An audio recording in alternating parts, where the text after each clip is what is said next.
অযোধ্যা রাম মন্দিরে ঢোকার যে গেট সেখানে কীরকম অবস্থা দেখুন।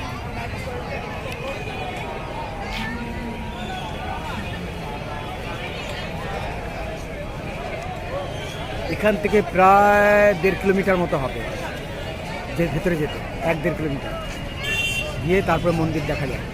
আমাদের সাথে যিনি পণ্ডিত আছেন তাকে দেখাচ্ছি আপনারা। जय श्री राम, जय श्री राम। তিনি আমাদের পূজা দিতে নিয়ে গেছেন। जय श्री राम, आनंद रहिए। आपका स्वागत है अयोध्या में। पंडित जी आपका नाम क्या है? मेरा नाम राम शंकर पांडे है। आपको मोबाइल नंबर बता दीजिए ना। 9598187747। हम स्क्रीन में डाल देंगे, आप चाहे तो उसके साथ संपर्क कर सकता है। अच्छा होगा आपके लिए। बहुत बढ़िया आदमी है। मुझे पूरा घुमाया यहाँ पर।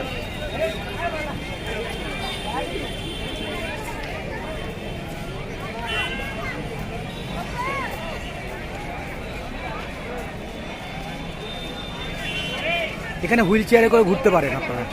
যাদের বয়স 70 বছর তাদের জন্য ব্যবস্থা আছে। যারা 70-এর নিচে তারাও যেতে পারে, কিন্তু তাদেরকে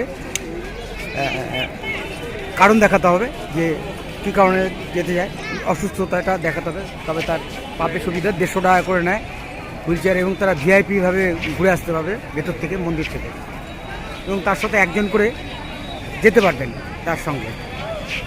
এই যে এইখানে দেখুন লেখা আছে হুইল চেয়ার সুবিধা।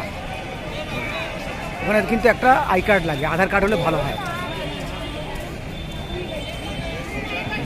এই প্রতীক্ষালয়, এখানে ভেতরে অনেক বড় জায়গা, এখানে টয়লেট আছে, সব কিছু।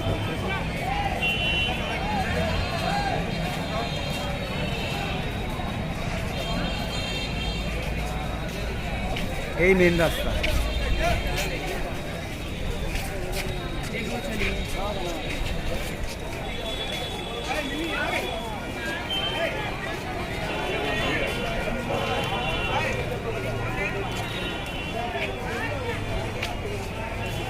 কাজের এখন পর্যন্ত যা দেখতে পাচ্ছি 10% মতো হয়েছে আমার ধারণা। প্রচুর কাজ বাকি এখনও, প্রচুর কাজ। মন্দিরের মধ্যে এখনও অনেক অনেক কাজ বাকি, শুধু মূল মন্দিরটাই হয়েছে কিছুটা।